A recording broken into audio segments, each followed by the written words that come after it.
Hello everyone, সবাইকে স্বাগত। আজকের এই ভিডিওটি পলিটেকনিকের ছাত্রছাত্রীদের জন্য, যেখানে এই ভিডিওটি থেকে তোমরা আজকে জানতে পারবে যে রিভিউ ভার্সেস আরটিআই, অর্থাৎ রিভিউয়ের মাধ্যমে কিভাবে কপি ইভ্যালুয়েশন করা হয়, আরটিআই এর মাধ্যমে কিভাবে কপি অ্যাসেসমেন্ট করা হয়। আরটিআই এবং রিভিউ এই দুটো মেথড একসাথেই বা একটা ছাত্র বা ছাত্রী তারা দুটোই বা একবারে আরটিআই রিভিউ করতে পারে কিনা, রিভিউয়ে রেজাল্ট পাবলিশ হতে কত সময় লাগে, আরটিআই রেজাল্ট প্রকাশিত হতে কত সময় লাগে, রিভিউ না আরটিআই কোনটা ভালো ছাত্রছাত্রীদের জন্য।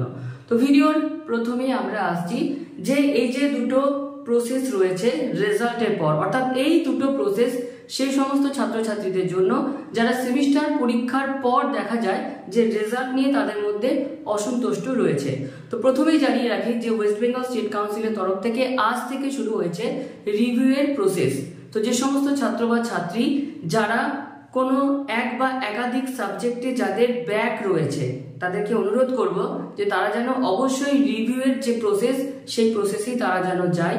অন্যদিকে যারা একদম ফেল করে গেছে এবং যারা কিন্তু কনফিডেন্ট যে পাস আমি করবই, সেক্ষেত্রেই শুধুমাত্র তারা যেন আরটিআই এর যে প্রসেস বা আরটিআই এর যে পথ রয়েছে সেটা অবলম্বন করে। সেই কনফিডেন্ট না থাকলে ছাত্রছাত্রীদের উচিত রিভিউ করা।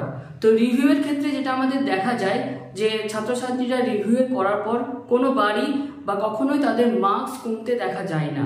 অন্যদিকে আরটিআই যদি আমি কনফিডেন্ট না থাকি, অন্যের কথা শুনে বা অন্যরা করছে বলে আমিও যদি আরটিআই করতে যাই কিন্তু নিজে কনফিডেন্ট নয় যে সেমিস্টার পরীক্ষাতে আমি কি লিখেছিলাম, সেক্ষেত্রে আরটিআই কখনোই করা উচিত নয়। আরটিআই মানেই হচ্ছে যে যে কাউন্সিলের আন্ডারে আমরা পড়াশোনা করছি তাদেরকে চ্যালেঞ্জ করা। তো শুধুমাত্র ফেল ক্যান্ডিডেট এবং খুব ভালো স্টুডেন্ট কনফিডেন্ট না থাকলে আরটিআই না করে, যেহেতু এবছর আমাদের রিভিউয়ের অপশন রয়েছে, প্রত্যেকের উচিত রিভিউ করা। এবার আসছি যে রিভিউ আর আরটিআই এর মধ্যে কি ডিফারেন্স রয়েছে। তো রিভিউয়ের ক্ষেত্রে কি হয়, কপির রিঅ্যাসেসমেন্ট করা হয়, অর্থাৎ প্রত্যেকটা এই যে সাবজেক্টের যে কপি চেকিং হয় সেখানে যে প্রত্যেকটা মার্কস বসানো হয়েছে সেই মার্কসের যে টোটাল সেটা ঠিক হয়েছে কিনা, বা প্রত্যেকটা যে 1 নম্বরের আমি অ্যান্সার করেছি, 2 নম্বরের যে অ্যান্সার করেছি প্রত্যেকটা অ্যান্সারের মার্কস পড়েছে কিনা, তো এই সমস্ত যে অ্যাসেসমেন্ট সেগুলো কিন্তু রিভিউয়ে করা হয়। অন্যদিকে আরটিআই ক্ষেত্রে দেখা যায় যে অন্য একজন টিচার তারা পুরো যে কপি সেটাকে কিন্তু আবার রিচেক করে।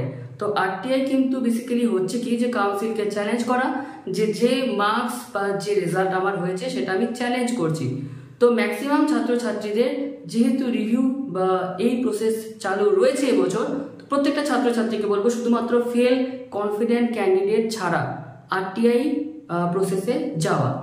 অন্যদিকে এই যে রিভিউ বা আরটিআই দুটো ক্ষেত্রেই দেখা যায় যে রিভিউ তোমরা বুঝতে পারছো যে এই নোটিশের পর বা তোমরা পেমেন্ট করার পর সেটা একটা বিভিন্ন যে সিডিসি সেন্টার রয়েছে সেখানকার টিচাররা সেগুলোকে অ্যাসেসমেন্ট করবে, নাম্বার যে পারবে সেগুলোকে আবার যে অনলাইন পোর্টাল সেখানে পুট হবে, সেই রেজাল্ট প্রকাশিত হবে। তো মিনিমাম দেখা যায় এক্ষেত্রে মিনিমাম 25 থেকে 30 দিন লেগেই যায়। অন্যদিকে আরটিআই ক্ষেত্রেও সেম, যে 1 মাসের আগে কিন্তু কোনো রকম কোনো খবরাখবর পাওয়া যায় না। তো দুটো যে প্রসেস, অবভিয়াসলি দুটো প্রসেসই কিন্তু একটু লেন্দি, অর্থাৎ কোনো রেজাল্ট যে চেঞ্জ হবে সেটা কিন্তু 1 নিমেষের মধ্যে হয়ে যায় না। তো রিভিউ করো আরটিআই করো, মিনিমাম 30 দিন কিন্তু যেটা আমরা দেখে এসেছি যে 30 দিন কিন্তু মিনিমাম লেগেই যায়। অন্যদিকে আরটিআই এবং রিভিউ দুটো একসাথে করা যায় কিনা, তো দুটো যেহেতু সেমই জিনিস সেমই প্রসেস, তো ছাত্রছাত্রীদের উচিত যে কোনো একটা প্রসেসে যাওয়া। আইদার যারা ফেল ক্যান্ডিডেট রয়েছে, কনফিডেন্ট ক্যান্ডিডেট রয়েছে, তারা আরটিআই করতে পারো, তারা চাইলে রিভিউ করতে পারো। অন্যদিকে যাদের ম্যাক্সিমাম স্টুডেন্টসদের যাদের ব্যাক রয়েছে একটা সাবজেক্ট হোক বা একাধিক সাবজেক্ট হোক, তাদের উচিত রিভিউয়ের যে প্রসেস সেটাতে যাওয়া। তো এই বছরে যে রিভিউয়ের ফিজ রাখা হয়েছে প্রত্যেকেই জানো যে প্রত্যেকটা সাবজেক্টের জন্য 50 টাকা করে রাখা হয়েছে। তো যে যে সাবজেক্টে তুমি রিভিউ করতে চাও ক্লিক করে পেমেন্ট করো এবং একটু ধৈর্য রাখো, এবং নেক্সট যে সেমিস্টারগুলো তোমাদের রয়েছে অর্থাৎ 2nd, 4th এবং 6th সেই সেমিস্টারগুলো কিন্তু ভালোভাবে প্রিপারেশন নিতে শুরু করো, যাতে এখন যে সিচুয়েশনের মধ্য দিয়ে যাচ্ছ সেই সিচুয়েশনটা যেন আবার ঘুরে না আসে। তো আজকের এই ভিডিওটি বা এই ইনফরমেশনটি আমার মনে হলো ছাত্রছাত্রীদের সাথে শেয়ার করা দরকার, তো তার জন্য শেয়ার করলাম। প্রত্যেকে ভালো থেকো, ধন্যবাদ।